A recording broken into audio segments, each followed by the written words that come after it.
Over 60 years ago, a battle was fought in this great Russian city that would be the turning point of the Second World War. It was one of the longest and hardest fought battles of all time.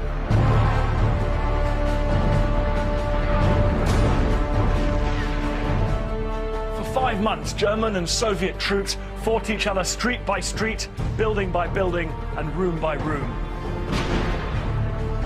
Ferocious German attacks met exceptionally stiff Soviet resistance. It led to the most intense fighting of the Second World War. I'll be revealing what it was really like for the soldiers on the ground. And I'll be explaining how the leaders' tactics drove their armies to the brink of destruction. The stakes could not have been higher. The outcome of the entire war hung on what happened here in 1942, in the Battle of Stalingrad.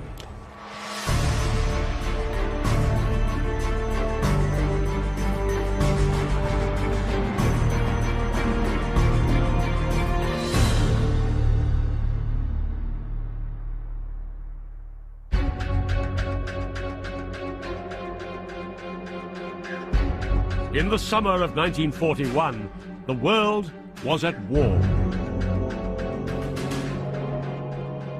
Adolf Hitler's ruthless ambition and overwhelming military strength made Nazi Germany seem unstoppable. Hitler was at the peak of his power. He and his allies dominated Europe and North Africa. He'd seized France, the Netherlands, most of Scandinavia and Eastern Europe. And then he launched the biggest invasion force in history, more than 3 million men, at the Soviet Union. He was determined to destroy communism and expand his empire still further. By the spring of 1942, after 9 months of fighting, the Germans had pressed deep into Soviet territory, but failed to secure complete victory.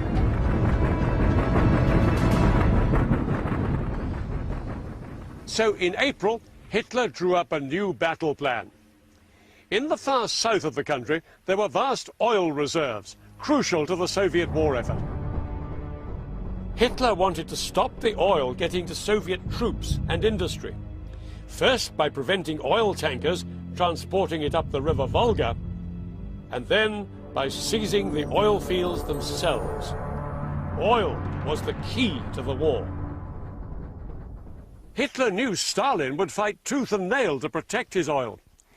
Without it, the Soviet war machine would grind to a halt.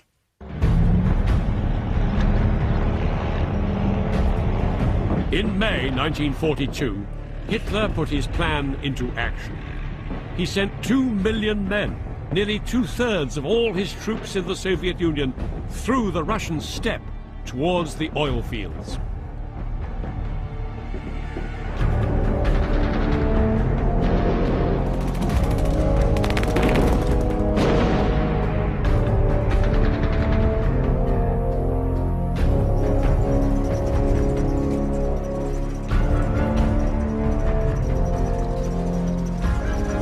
With the hot sun beating down on them, the German troops sped across southern Russia. Despite pockets of fierce resistance, they seemed unstoppable. Some of them even felt like heroes, pioneers of a new empire for the German people.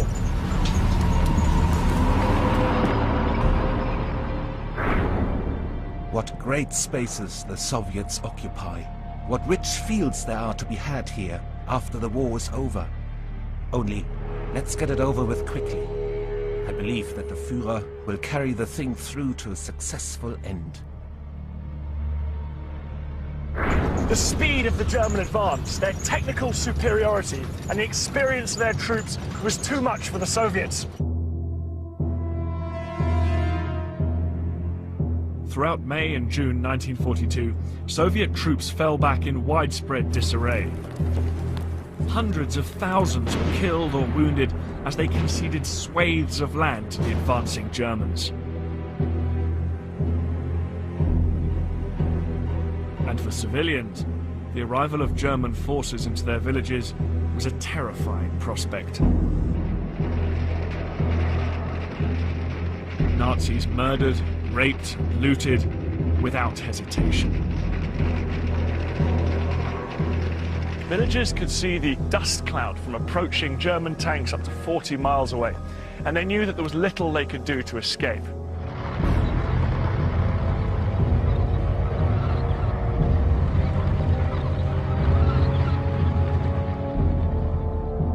Some were rounded up and transported to prison camps. Others were killed on the spot and their bodies discarded.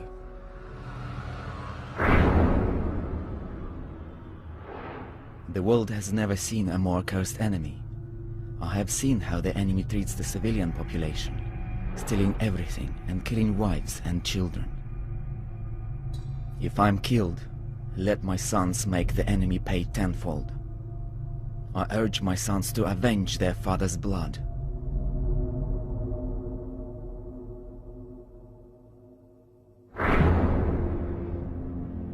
Throughout June and July 1942, Hitler's generals reported German victories ever deeper into southern Russia.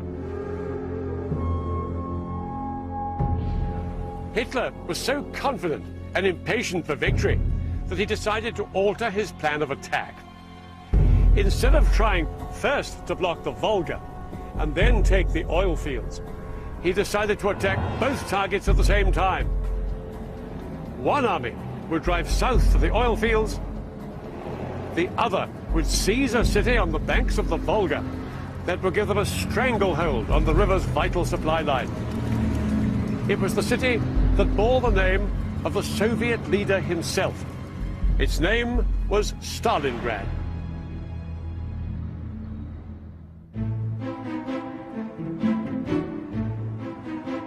Stalingrad was one of the most vibrant cities in southern Russia. Huge factories made equipment for the army. And workers could relax by strolling along the grand boulevards and parks leading down to the banks of the river. The city was the showpiece of the Soviet Union and its leader, Stalin. Joseph Stalin was a ruthless dictator. Stalin wasn't his real name, but it meant man of steel and fitted his terrifying reputation. His orders had led to the death of millions of Soviet citizens.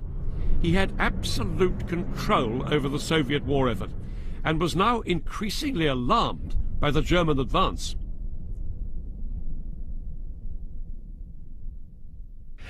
Faced with a threat to his oil fields and to the city of Stalingrad, Stalin decided to take desperate measures to stiffen Soviet resistance. In July 1942, his order went out. From now on, there would be no step backwards. Surrender or retreat would not be tolerated. Deserters and cowards would be shot. Throughout Stalingrad, over 750,000 people were told to get ready for war on their doorstep. Anti-aircraft guns were placed on the high ground, and the civilians helped the military in the desperate attempt to prepare the city's defences.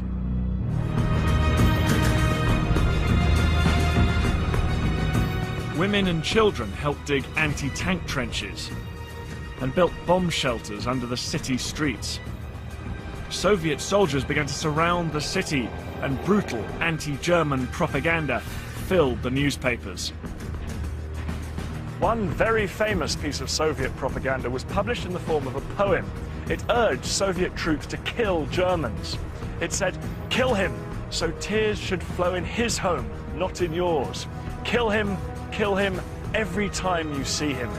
The tone was being set for one of the most savage battles in modern history.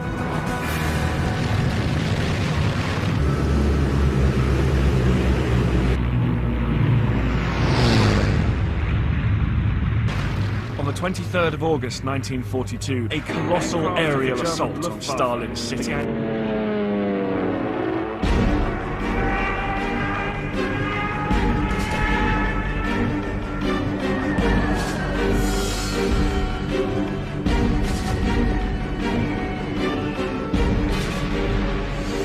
German pilots flew 2,000 sorties, dropping 1,000 tons of bombs in 48 hours, even more than was dropped on London at the height of the Blitz.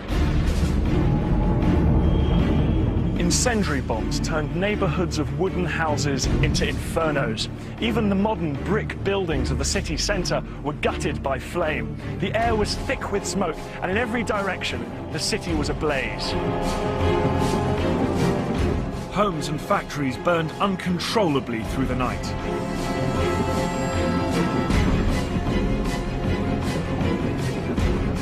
Bombs hit fuel storage tanks on the riverbank, unleashing torrents of burning oil onto the water. A column of black smoke rose over 3.5 kilometers into the sky.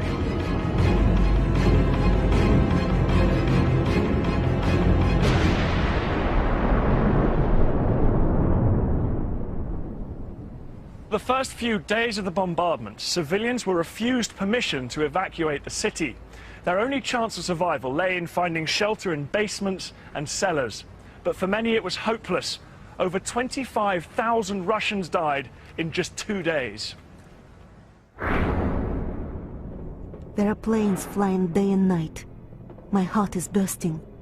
I don't know what to do and what's going to happen to us. I have got nowhere to go to, and I don't want to die here. You say to me in each letter that we'll see each other soon. Your words make me glad, my dear, but it seems to me that we're unlikely ever to meet. I think we have already parted forever.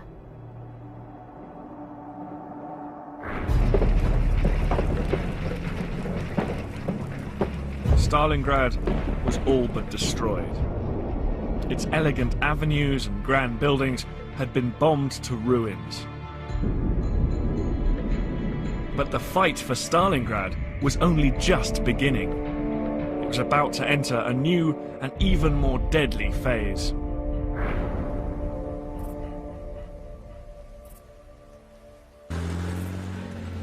Hitler now ordered over 100,000 ground troops to seize Stalingrad and deliver him a rapid victory. The task was given to the men of the 6th Army. It was Hitler's most powerful and best equipped force.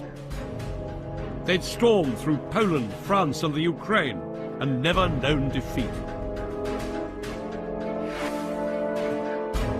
Their commander was General Friedrich Paulus. He was a fine strategic planner, but not an inspiring leader.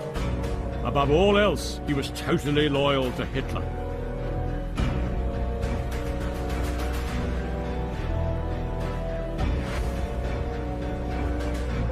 As his armies swept towards Stalingrad, Paulus set up his headquarters in this small village, 30 miles to the west of the city. Paulus understood his task very clearly. Hitler wouldn't be content just with occupying Stalingrad. He wanted it annihilated. All Paulus had to decide was his line of attack. Paulus cast his eyes over maps on this very table. In front of him, Stalingrad sprawled for 30 miles along the west bank of the river Volga. It divided roughly into 3 areas. A factory zone in the north here, a civic centre here, and residential suburbs further south. The Germans, shown here in blue, had reached the Volga to the north and to the south of the city. The Soviet Red Army had been pushed back and were now isolated and outnumbered 2 to 1. With the river at their backs, the Soviets were now entirely dependent on supplies and reinforcements being ferried across the Volga from the east bank to the west. Stalingrad looked easy prey for Paulus. Paulus's plan for a ground assault targeted 2 key landmarks in the city. The central landing stage, where the Red Army unloaded their supplies, and this prominent hill, Mamayev Kurgan. It was the city's highest point. If Paulus could capture this, his guns would have the river and most of Stalingrad in their sights.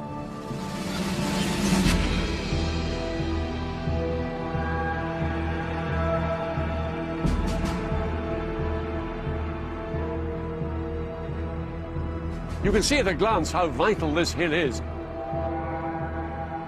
Commanding the city as it does, right the way along the Volga River, from the industrial area behind me down to the city centre right there.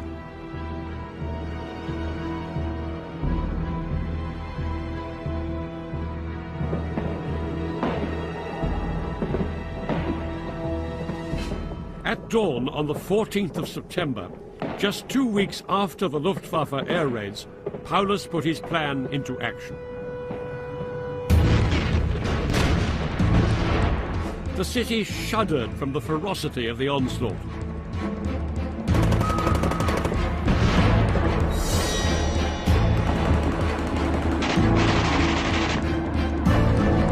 And with each passing hour, the Soviets were rapidly losing control.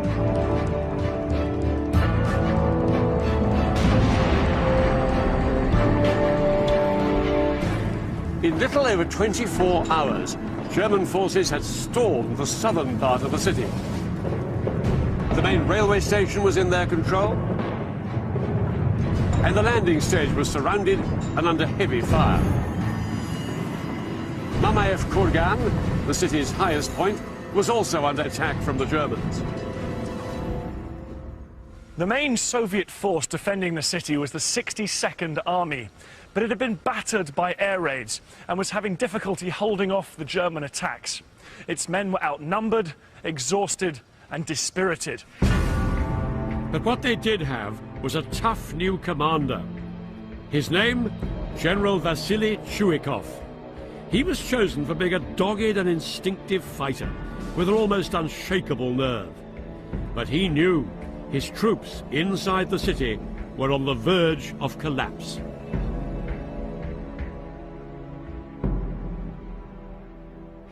Chuikov's only hope of preventing the immediate fall of Stalingrad lay on the opposite bank of the River Volga.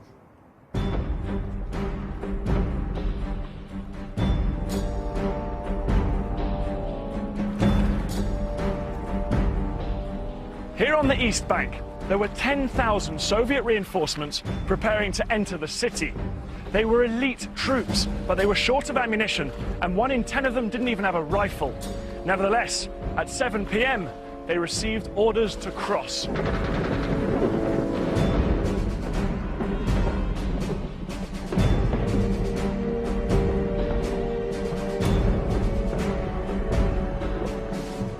Heavy German artillery fire rained down on the boats crossing the river. The water soon filled with burning debris and floating human remains. As the troops neared the shore, the scale of the devastation would have become clear. They would even have been able to smell the stench of corpses rotting in the summer heat. But there was no chance of turning back. Chuikov's reinforcements were thrown straight into the heart of the battle. Some stormed the shore and secured the landing stage.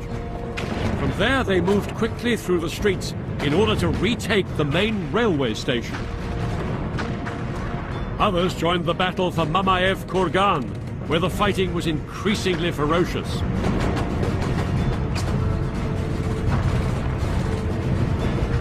Artillery fire had turned this whole hilltop into a moonscape of blackened craters. It was also deafeningly noisy. One Russian soldier compared it to having steel needles pushed through his eardrums into his brain. Bodies of the dead and wounded lay everywhere throughout the city. We're often sent into battle armed with nothing but our bare hands. And this is happening not just to our division, but to others too. People, hungry and exhausted, launch into battle with bare hands. That's how we are fighting. Things are bad.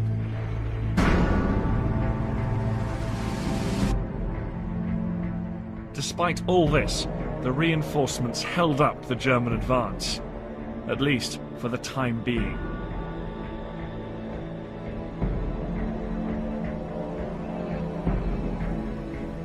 But it came at a terrible cost.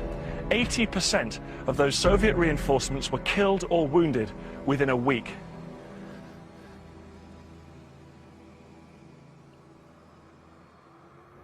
Churikov had averted a disaster, and he'd also sent Paulus a clear message. Stalingrad would be defended no matter what the human cost. But Churikov knew that if he was to hold on, he'd have to go further. He'd have to find some weakness in the seemingly invincible German army. The German military tactics, which had been so effective in the war across Europe, relied on carefully coordinated attacks from aircraft of the German Luftwaffe and tanks on the ground. In wide open territory, this combination had made the Germans unstoppable. But the fight for Stalingrad was now confined to the streets of a ruined city. Churikov realized this gave him a chance to outsmart the German tactics. Churikov told his men to stick so close to the Germans the Luftwaffe couldn't bomb them without fear of hitting its own men. What's more, the streets were so full of rubble and collapsed buildings that the German tanks found it difficult to maneuver. They were particularly vulnerable fighting at close quarters. Churikov said, "Every German must be made to feel he lives under the muzzle of a Russian gun." Our troops are often separated from the enemy by only a few dozen meters. While the enemy holds one part of the building, we hold another. It often comes to hand-to-hand fighting. The hand grenade, the bottle of incendiary fluid, the bayonet. Such are the weapons which are often used in street and house-to-house fighting.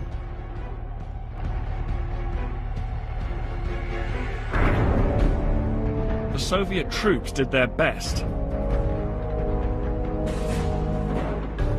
But the Germans' overwhelming firepower was still too much for them.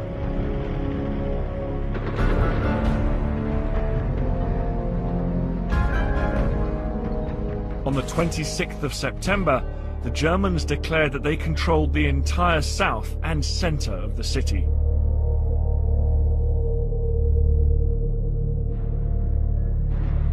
But Churikov's troops still stubbornly refused to give in. And now, hiding in the ruins of the city, they found a new way to strike back at the Germans. Snipers were an invisible predator that could kill without warning.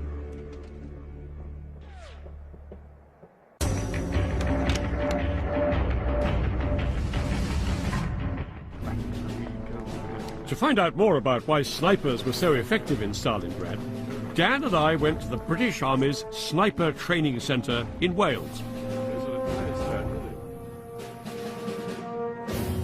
I would take on the role of a German commander, and Dan would be part of a Soviet sniper team.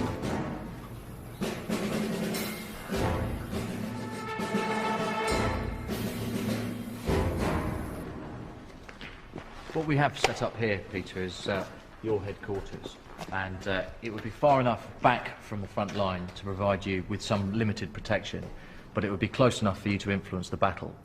My headquarters also had radio operators working inside, and a machine gunner to protect me.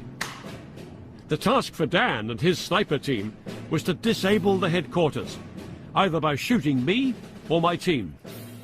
In this exercise, it would count as a hit if the sniper could identify the letter written on my helmet, and then fire a blank round.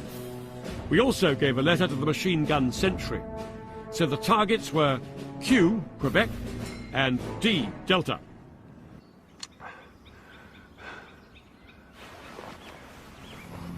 A sniper's first job is to find a hiding place from where they can fire at the enemy. So what are you seeing, Dean? Anything suspicious? Not yet. Keep looking, hopefully we'll be able to locate anyone that's out there, any suspicious movement. It could be anywhere. If Absolutely. there's a sniper in there, it could be anywhere. Yep.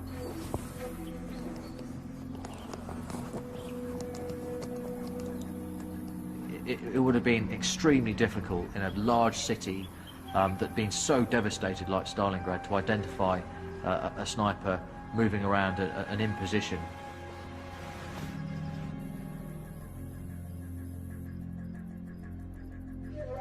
We'd managed to get into our building without being spotted, but to stay hidden, we had to change our camouflage to blend in with the new environment, just like the snipers in Stalingrad. They would have something just like this, so they would get different colours of paint, mud, dirt, and just paint the whole thing up. Bearing in mind, all the contacts, all the firing was at really short distance, so the better they could blend in, the better for them if they had been detected. Our plan was that rather than attacking the front, we would cover the rear exit from the headquarters. Okay, you can see straight through there. That is a target area. So that looks to be like a HQ. It was now just a question of sitting and waiting, but without losing my concentration. As I'm sitting here, I'm realising that one of the real challenges to being a sniper is maintaining that focus, and the guys at Stalingrad would be doing that for a day or even longer. And you just don't know when the target's going to appear. And as a result, you've got to be, your nerves up on edge the whole time.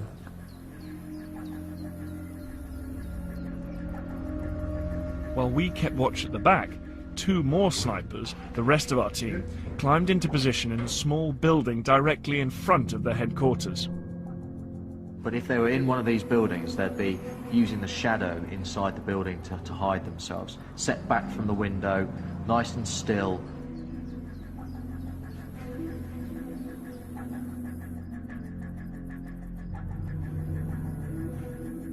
The team at the front were now in position. They decided to attack the machine gunner because he was the most immediate threat.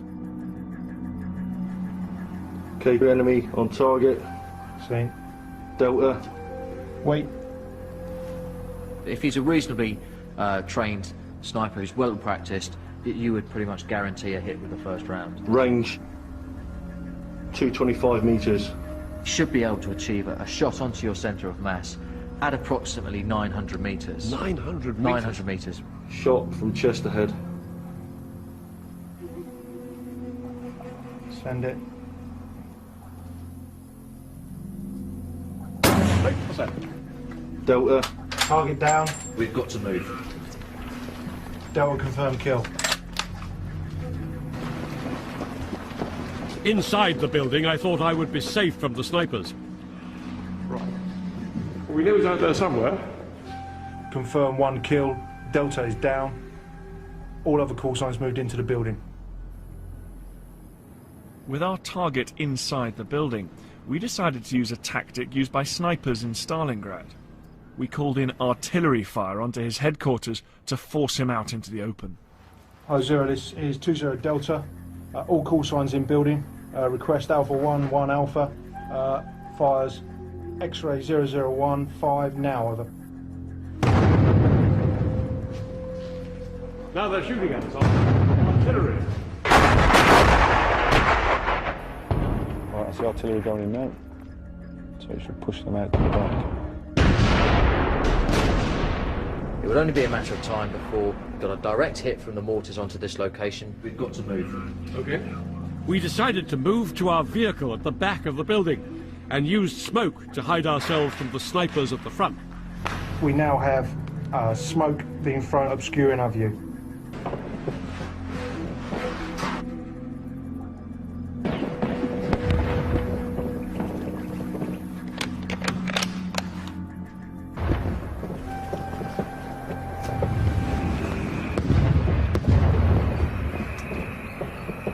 Mortar's coming rather close.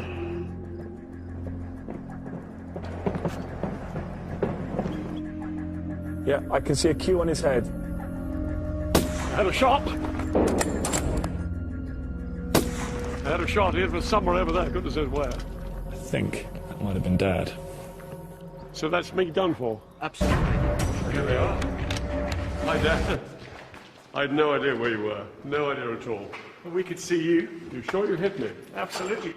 I mean, William was quite frightening because I had absolutely no idea where you guys were. It just demonstrates how a very small number of people lightly equipped can keep a serious command post in real trouble. Well, really, really quite terrifying it must have been.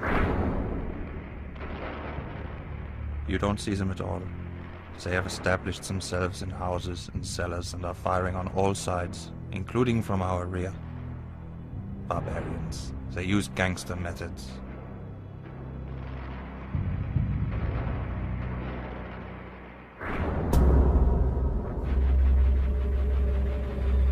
Soviet snipers were very effective. The German troops knew that if they broke cover, they risked being shot.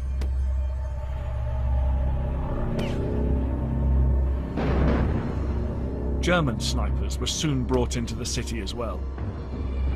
And as the fighting raged above the ground, the soldiers were increasingly driven down into a terrifying new arena.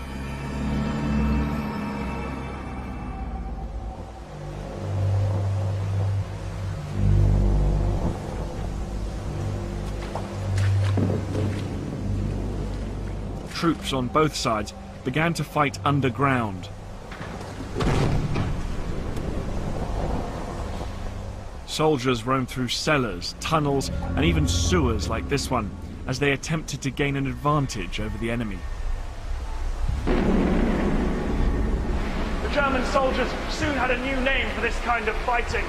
They called it Rattenkrieg, War of the Rats. It was fighting of an intensity and terror unlike anything the soldiers had experienced before. It's hot, it's filthy, and it's stinking. And of course they knew that anywhere in the darkness, the enemy could be waiting for them.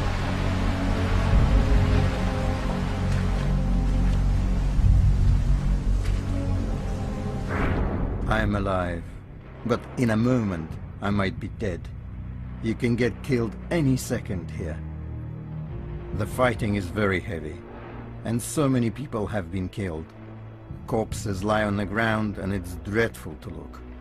Our poor soldiers and Germans lie there rotting unwanted. Tanks drive over dead bodies as if they were logs of wood. The tanks are all covered in blood. It's a horror to see.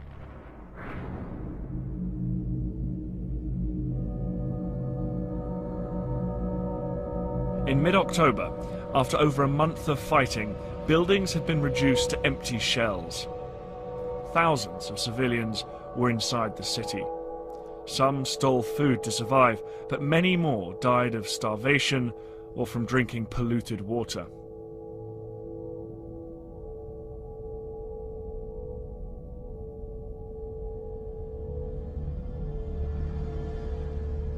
Alongside them in the ruins were tens of thousands of soldiers, also struggling to survive.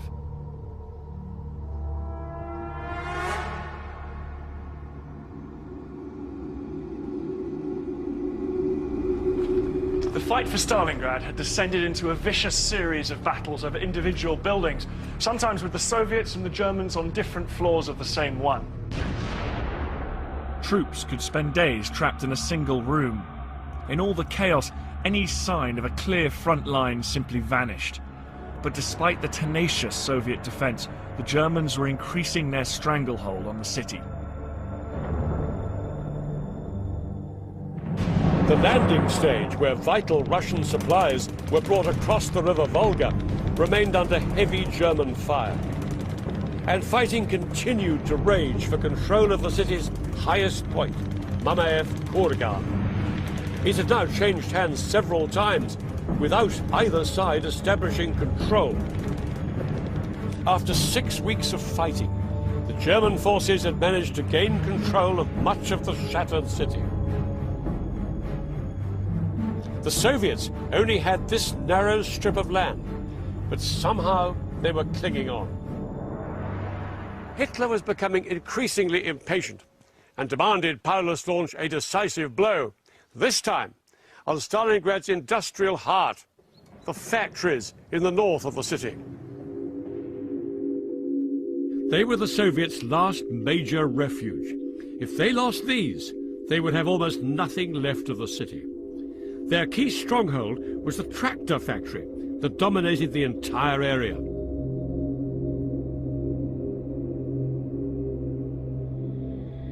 The factory had been converted to tank production to support the war effort, and despite the battle raging around it, tanks continued to roll out through its gates.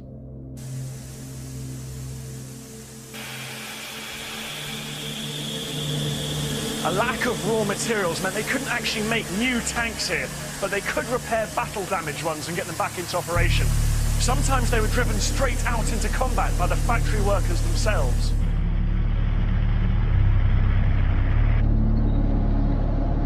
but that was soon to end. On October the 14th, the attack on the factories began.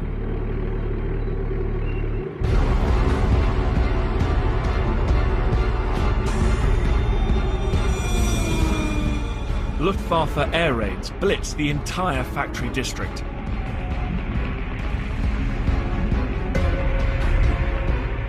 Planes flew 3,000 sorties a day, even more than in the original blitz on the city 7 weeks earlier.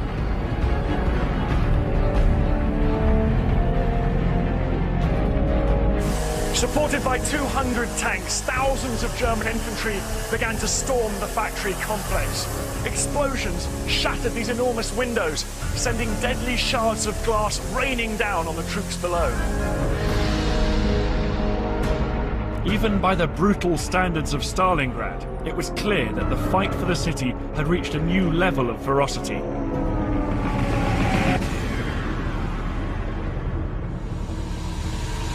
"8,000 Soviet commandos tried to defend the factory, but soon the walls were covered with blood. Over half of them were killed or wounded, including their commander. He was buried alive up to his neck in rubble when his command post received a direct hit. He was rescued a few hours later, but he collapsed in shock when he tried to tell General Chuikov what had happened. With the resistance in the factories crumbling, Chuikov realized that even he would now have to retreat. The German advance through the factory district forced Chuikov to pull his headquarters back here to the bank of the Volga. He was suffering severe casualties. More than a quarter of all his men had been killed or wounded since the attacks on the factories began. Units which had come to Stalingrad with 7,000 or 8,000 men were now down to a few hundred survivors. The Soviets were once again staring defeat in the face. The unrelenting German attacks had forced Chuikov's troops back into a handful of enclaves, only 200 meters, just over 200 yards deep in some places. One up here in the north. Another toehold in the factory area. And the larger area further south. Chuikov had lost 90% of Stalingrad, but still refused to admit defeat.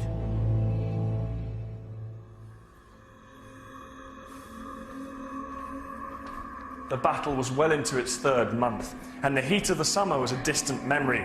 Temperatures had plummeted to well below zero. But just as it seemed that things couldn't get any worse for Chuikov's men, the river Volga started to freeze. This made it hard for boats to ferry supplies into the city. The men were cold, hungry, exhausted, and running out of ammunition. Everyone has lost the belief that we will hold Stalingrad. No, it's clear. We will not be victorious. Our poor motherland, you have been crippled and dropped into the abyss.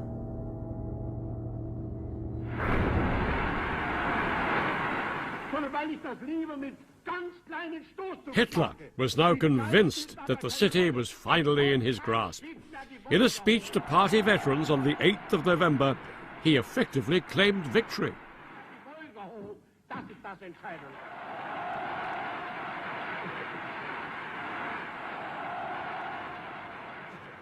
But the Germans were in for a dreadful shock, because while Hitler was obsessed with the fighting in the city, Stalin's high command had been planning a bold offensive that would change the course of the whole battle.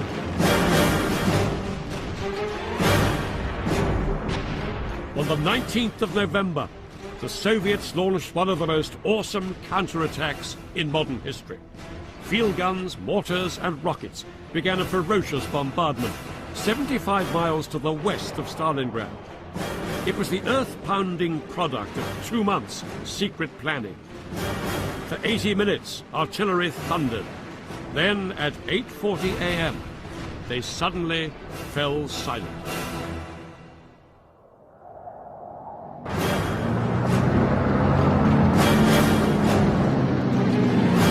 Just minutes Minutes later, wave upon wave of Soviet tanks broke out from beneath their camouflage. The key phase of the Soviet battle plan was now underway. Hundreds of thousands of Soviet troops and thousands of tanks had been hidden in the countryside around Stalingrad, and now they were on the attack. The weather was appalling. Snow and freezing fog made it almost impossible to see where they were going. Urged on by their commanders, the troops surged forward. Infantrymen carrying their rifles ran alongside the tank, and some even hitched a ride. They clung on the back up here as the tank plunged through gullies and banks of snow.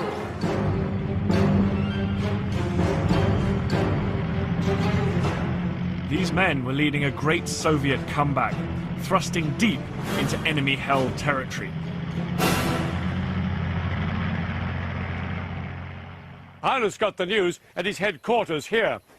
This is it on our map case, right here. The German front line ran from down here through Stalingrad in front of Paulus and right the way back to his rear. It was here in the north that the Soviets had mustered a massive force which had broken through behind Paulus. There was even worse news to come. Just 24 hours later, more Soviet tanks broke through the front line in the south and headed north to link up with the others. Soviet forces were closing like huge jaws around Paulus and his entire Sixth Army. On the 24th of November, the jaws closed near the town of Kalach. The terrible reality dawned on Paulus. As many as 300,000 men in Stalingrad and the surrounding countryside were trapped in an area that became known as the Kessel, the German word for cauldron. The Soviet troops were jubilant. They had outwitted and outmaneuvered the Germans. Just 5 days before, the Soviets had been on the brink of defeat in Stalingrad. Paulus was stunned. No one had believed the Soviets had the strength to mount such a massive operation. Paulus asked Hitler permission to withdraw from Stalingrad and to punch a hole in the ring of Soviet troops surrounding him. But just like Stalin 4 months earlier, Hitler told his troops there was no question of their being allowed to withdraw from Stalingrad. Hitler ordered his troops inside the Kessel to continue fighting, while he prepared 2 tank divisions to break through the encirclement from the outside. But it would take weeks for the forces to get into position and ready for the assault. Inside the Kessel, cut off from their supply lines, conditions for the trapped German troops were deteriorating rapidly. Food, fuel and ammunition were all running out. To make matters worse, many of the German soldiers had never received their winter uniforms. There was little they could do except huddle together in whatever shelter they could find. Hitler's decision to leave his army trapped inside the Kessel was an enormous gamble. He believed he would be able to keep them fighting with the support of an airlift.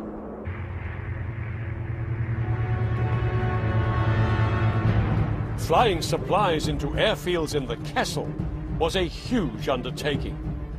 There were 300,000 troops trapped around here, and Hitler's staff calculated that it would require 800 cargo planes flying night and day. It was an extraordinarily ambitious plan, but the head of the German Air Force, the bombastic Hermann Göring, convinced Hitler that it would work. To succeed, they would need to land here at airfields in the Kessel an absolute minimum of 300 tons of supplies every single day.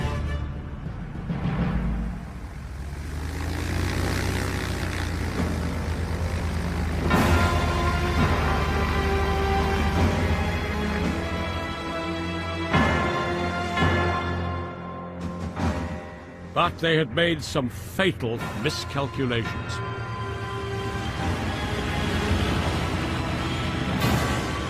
Within days of the airlift starting, it became clear that Hitler and Göring had massively overestimated the capacity of their air force to supply the Sixth Army.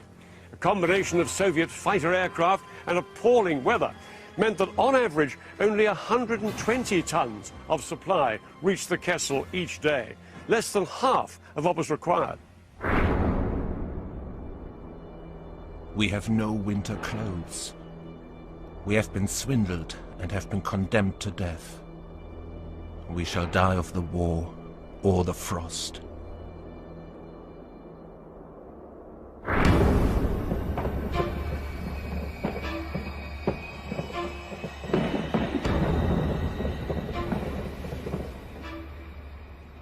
Inside Stalingrad, the fighting continued, and the Soviets unleashed a new kind of assault. Day and night, loudspeakers throughout the Kessel broadcast propaganda messages in German. They called Stalingrad a mass grave and urged German soldiers to surrender.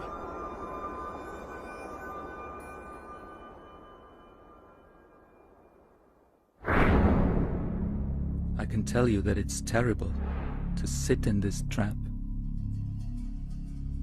In the dugouts, it's dark. And outside, the temperature is minus 20 or 30. I can only say that if it wasn't for our strength of will and our inspiration in the fight for Germany, the whole business would have been broken long ago.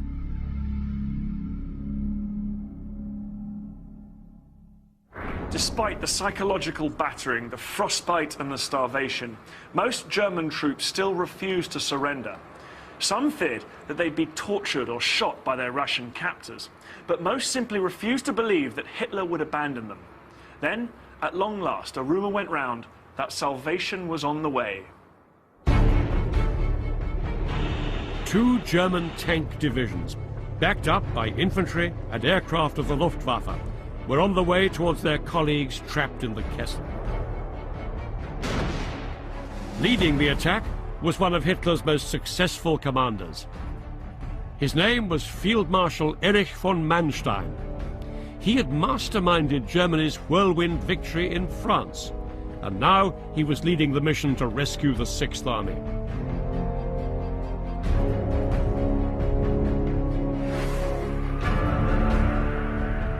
With the airlift failing, everybody realized that this was the last chance for the starving troops. Manstein's tanks had to break through the front line, which was now down here, and then fight their way across the Soviet-controlled territory surrounding the Sixth Army. The German troops surged forwards towards their stranded colleagues, but within days, the Red Army intercepted the German advance 30 miles short of the trapped Sixth Army.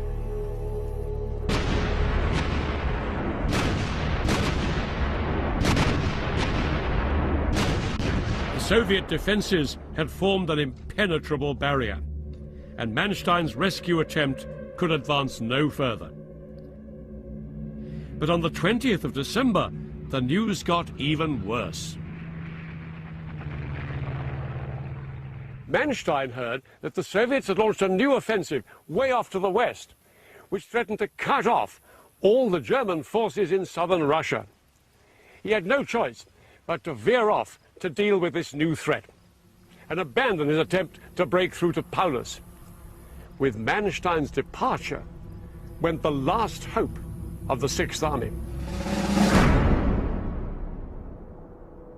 The Russian radio has announced the defeat of Manstein. Ahead of us is either death or captivity. Realizing their fate, many German soldiers now wrote letters to their families. We are men who know how to bear everything. The main thing is that you and the children are all right. Don't worry about me. Nothing can happen to me any longer. Today, I have made my peace with God. I give you all my love and 1,000 kisses. I love you to my last breath.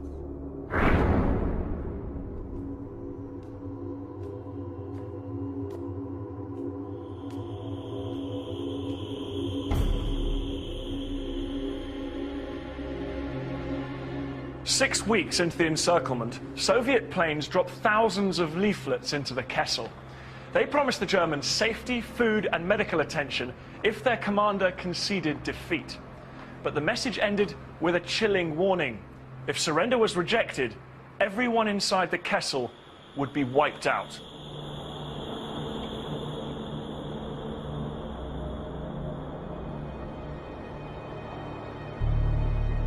Once again, Hitler refused to allow his troops to surrender. So on the 10th of January 1943, the Soviets began the final operation to destroy all German troops that remained inside the Kessel.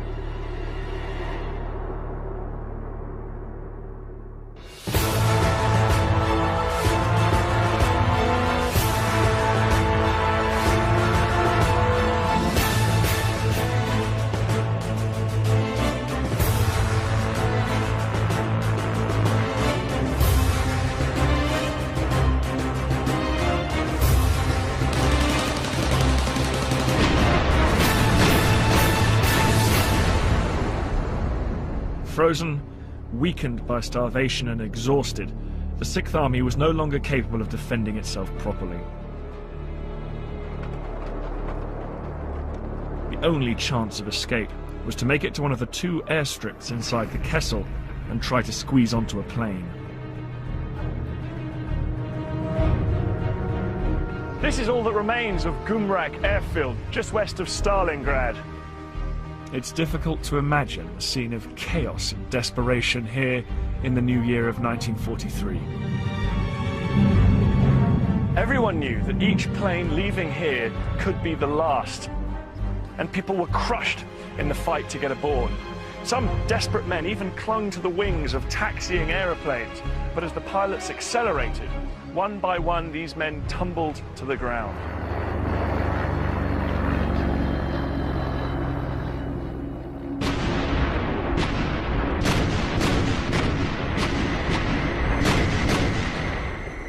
For 2 more weeks, German troops inside the Kessel were pushed relentlessly back. The German airfields were soon overrun. Now there was no way out. Survivors were chased into the freezing ruins of Stalingrad. Among them was General Paulus.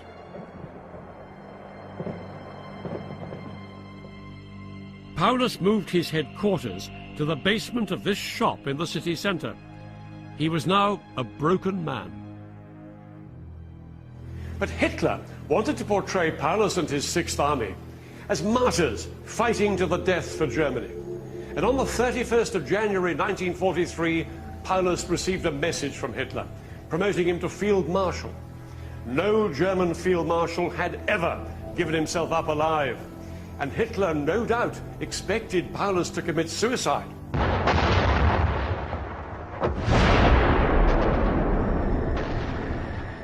Within hours, Soviet troops had surrounded Paulus.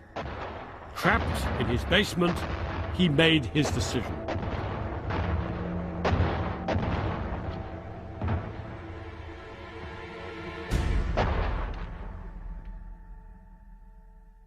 At 7:45 a.m. on the 31st of January 1943, Paulus chose not to commit suicide, but to surrender himself. Under armed guard, he was taken to a house on the outskirts of the city. 2 days later, after 5 months of horror, the fighting finally ended.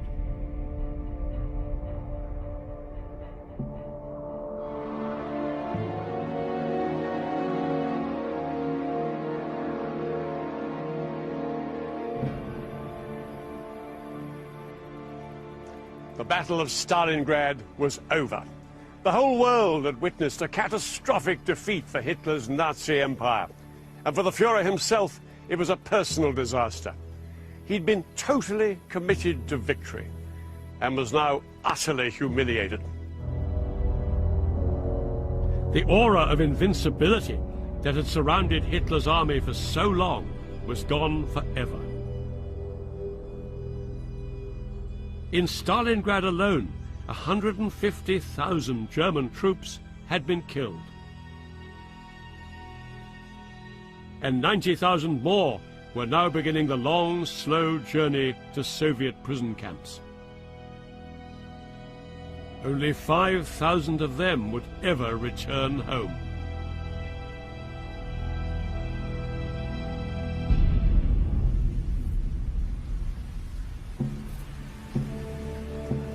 In this grassy field, on the outskirts of the city, was one of the last German command posts. It still bears the scars of battle. More than 60 years later, the evidence is everywhere. These are just some of the thousands of bones discovered every year. A gruesome reminder of the horrific death toll.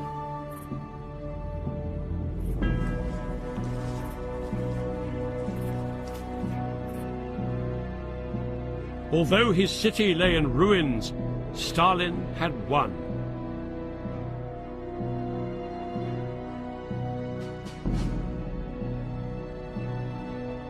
But victory had come at a terrible price. The Soviets lost more men and women during the Stalingrad campaign than Britain and America lost during the entire war.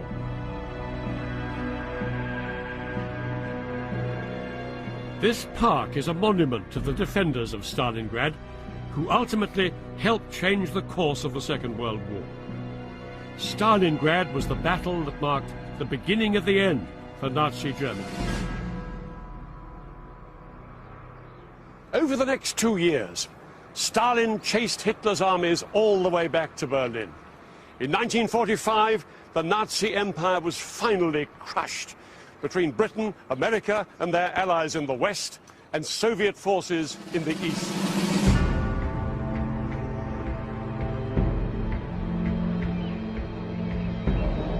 The irony is that Stalin went on to replace one oppressive empire in Eastern Europe with another of his own.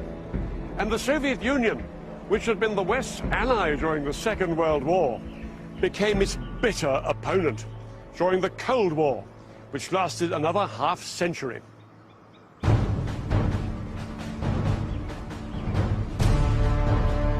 Next time we bring you the battle for Korea. I'll be describing the enormous shifts in the fortunes of the United Nations allies as they fought against a communist enemy. And I'll be telling the story of what it was like for the ground troops when these two very different armies clashed.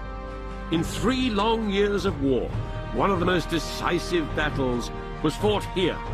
It was the Battle of the Imjin River.